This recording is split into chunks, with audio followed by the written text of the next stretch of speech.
All right, we popping back in for the last segment for the night. This is your man, Professor Nils. I'm signing on for Boston Jared, Yeah. Coach Dave.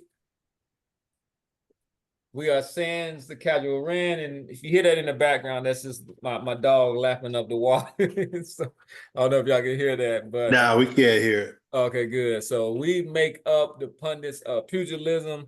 Make sure that you like and subscribe. And for our final segment tonight, we are going to talk about your man, Adrian, the problem, Broner, who is fighting this weekend. Actually, I think it's Friday, if I'm not mistaken. It is Friday. He's fighting your boy Blair, the Flair, Cobbs. This is at the Seminole Hard Rock Hotel and Casino in Hollywood. This is a Don King promotion. This fight is being waged at 147 pounds. And this is so this is the second fight. You know, the last fight that Broner had was he fought some no-name Bill Hutchinson, but this was him coming back after 2 years off. So he had an opportunity to kind of fight again. And we really want to see where Adrian Broner is at this stage. So he's been training with your man Tank Davis. He's actually kind of thanked Tank Davis a lot for kind of resurrecting him, getting him out of this kind of a state of depression. He had put on a lot of weight. He also gives a lot of shout out to Don King for because at this point we can safely state that Broner has burned a lot of bridges. Whatnot. He's That's why he's with Tank and Calvin Forbes. Is his coach Calvin Cunningham quit? I guess it just refuses to deal with him anymore. Yeah, I mean he's been the kind of proverbial brat of the boxing community, but he still has a name.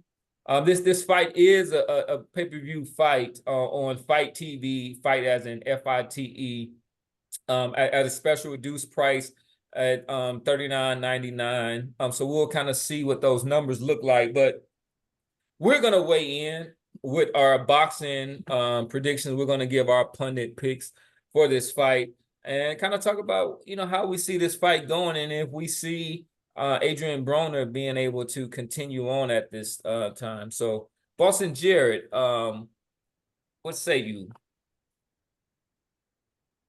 Say what about what? About this fight? I mean, what do you think about this fight? And then kind of I forgot this fight was even happening before we were in the pre-pro. Y'all had to remind me about this fight happening, man. I heard something about a Broner threatening to shoot this guy, and then you were telling me about Blair Cobb bringing the Broner mannequin into the press conference. I'm gonna go back and watch puppy. that. Yeah, That's pretty that sounds hilarious. I will hilarious. say that. Yeah. Look, I hope for the sake of boxing and for the sake of Adrian Broner that Blair Cobbs absolutely comatose this guy. I hope because he this guy is just now he's kind of just like I can't even think of a good way to describe this guy. He needs to go away. He's like a sideshow kind of. He's like a carnival act kind of like he's really a sideshow. He's no longer a serious fighter. This is a legit fight. I mean, I don't know where Broner is ranked, any of the sanctioning bodies, but he better not be ranked in any sanctioning body. I'm not sure. He maybe is, but Cobbs Cobbs has been ranked at 140, 147. But at least I think he has. Yeah, Look, this is yeah. this is yeah. I need Blair Cobbs to make this guy go away. I don't need to talk. I don't want to talk about Adrian Broner anymore. We as boxing fans can eliminate this guy from the boxing discourse, man. He's not who he was years and years ago when he fought Paulie Malignaggi, when he went in there against Marcos Maidana. At least then he was involved in relevant fights on major networks. headline pay-per-view against Manny Pacquiao. I mean, those days are long gone now. Mikey Garcia. I mean, look at all the chances this guy has had in this sport, man. Look at all the chances he's had, and it's just this is it for him, man. At least I hope this is it for him. I hope this is it for him. He needs to. I don't want to talk about Adrian Broner anymore. I think he gets knocked out in this fight, and hopefully it's the last time we have to talk about Adrian Broner. I'm kind of over it. I'm kind of over him now. You know, it's just yeah. All right, so Boston is kind of wants the problem to go away. Coach, what about you? What are your thoughts? This is somebody who's got a kind of a perplexing background at this time, and before you get, I do want to state that I just want to remind our viewing audience that we pundits had a bet that when Broner Oh my God. at first signed with Don King, and he promised to fight 3 times within 18 months, and I said that was ridiculous. And I'm still waiting on my seafood dinners. But with that said, Coach Dave, do you see Broner as a legitimate contender at this point in his career? No, I don't, man. But let me first of all, let me say, you know what, Cam? Since you right down here, bro, we kind of sort of in the same city. I got you on the seafood dinner, bro. There we go. I'm gonna feed you, dog. But hey, look, man. I'd say we just go ahead and put Broner either in the same casket or the casket in the to Deontay Wilder, man. That's the same plot. That the same, that's what I say. Hey, look, so I think Cobbs might end up stopping this dude, man. And it's just time for him to go ahead on out to pasture. I mean, the Joker won what? He won titles in about like 4 different divisions, man. The cat ain't that is a yeah. Go ahead, Dave. Go ahead. I'm sorry. I don't think he's not going to be a future Hall of Famer. You know, he's not. You know, and I mean, last world-class fight was like back in 26, something like that, man. When he, I can't remember the cat that he fought, man. But it's just, to me, it's no different than you got Wilder, who just didn't take the sweet science serious. So we saw what his lack of skills and stuff did, and then kind of like what Boston alluded to. Here it is. You got this man that's just totally just pissed on all the opportunities, man, that boxing, tried to give to this guy, man. And then he chose the lifestyle that he wanted to live. So what I'm looking for, man, is I hope neither one of the fighters get hurt, man. I definitely wish them both just safe rumbles, man. And to be honest with you, man, with AB, man, it just kind of hurts me, man. In terms of just what the dude could have been. I understand the trash talking. I mean, he just took the sport serious and didn't let life get to him. And see, this is a prime example too, man, where I would like to say to all these young fighters, man, even with hit hard boxing, we can teach you, a coach or your gym can teach you everything, man, about ducking and diving, dodging punches and bobbing and weaving and catching shots. But it does you no good to learn how to fight and whoop ass in the ring if you can't get out there and fight, man, for your character and fight for a good life. And see, this boxing, man, it sometimes is beyond that square circle. And I think Broner is a prime example to a lot of up and coming fighters, man, that it does you no good to knock out folks in the ring, but yet you can't knock out those things in your character, in your life, that stops you from being that world champion in the ring and outside the ring, man. So I just hope my man does not get hurt. I still think Cobbs is going to win. And it's just time for him, like I said, man, either put him in the same casket with Wilder and just go ahead on and bury these jokers, man, and we'll see what history writes. Metaphorically, let's make sure we're clear. Yeah. Metaphorically, bro. I just said I don't want nobody to, what I'm saying, to get hurt, bro. Absolutely. Yeah, I think Broner is the kind of classic tale of what could have been. I think that he has a legitimate claim to titles at 4 weight divisions, at junior lightweight, um, super lightweight, and welterweight. His Well, wait a sec. competition, Nothing at welterweight. He didn't win a belt at welterweight, did he?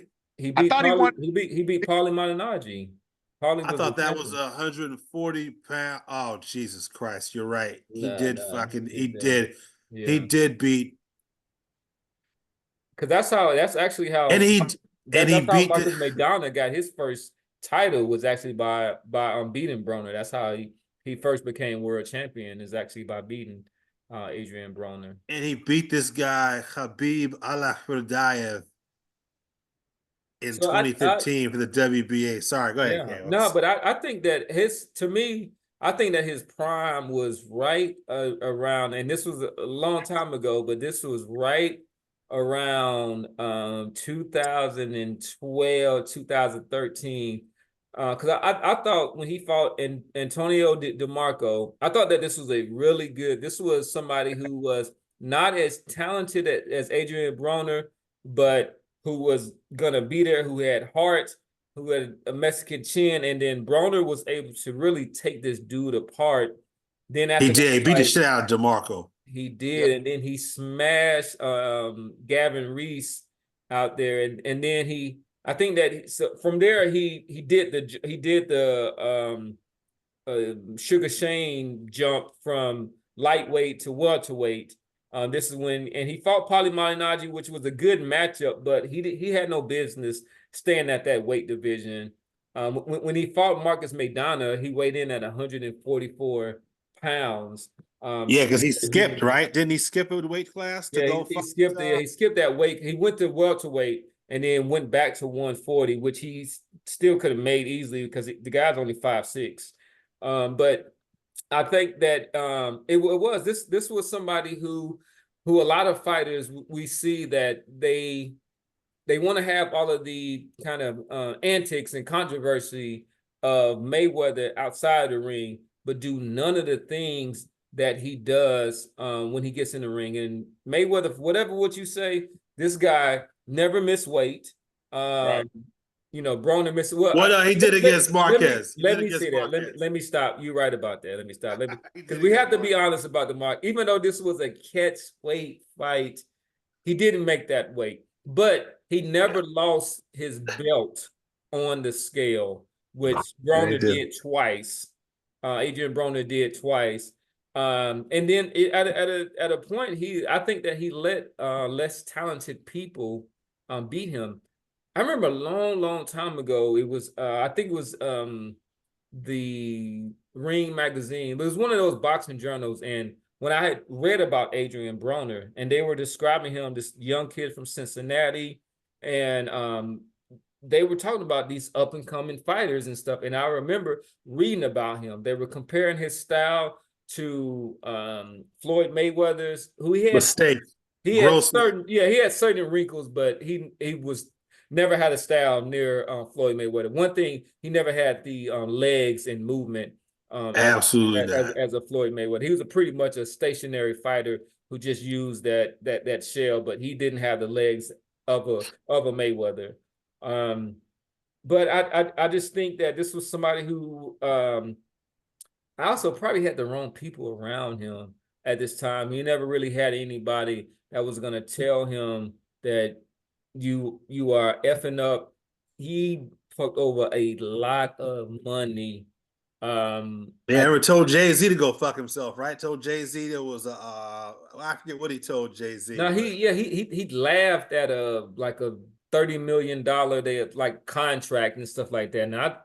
And he was like, he laughed at that or whatnot. So I don't think sure he'll be use $30 laughing million now. now, I'm sure. Exactly. I don't think he'll be laughing now this time. So we're not gonna do the eulogy just yet. Hey, But because I'm going to say that I'm not saying a knockout, but I'm gonna go with a Blair Cobb split decision win, just because Oh man. I am. Then they're gonna fight again. Possibly, but I just think that Broner, even in his worst day, could beat somebody like Blair Cobbs, who I think is not really a ranked fighter in my opinion. But Broner is just not active enough. And even though they're both 34 years old, I just think that Blair Cobb is in way better shape. He's been boxing more consistently, and the fact that he's just gonna, through his activity, he's going to be able to beat Broner. The only reason I don't think that he's going to knock him out is just that Broner is somebody who grew up boxing. This guy, when he was about 3 or 4 or 5 years old, had gloves on his hands. So he has natural instincts to help him survive in the ring, unlike somebody like a Deontay Wilder, who actually would almost kind of spin right into Vicious right hook. Broner has those qualities to maybe not win at the top level, and it's not even the top level, but he'll be able to survive against somebody like Blair Cobb. Cobb's got what, 4 or 5 inch height advantage?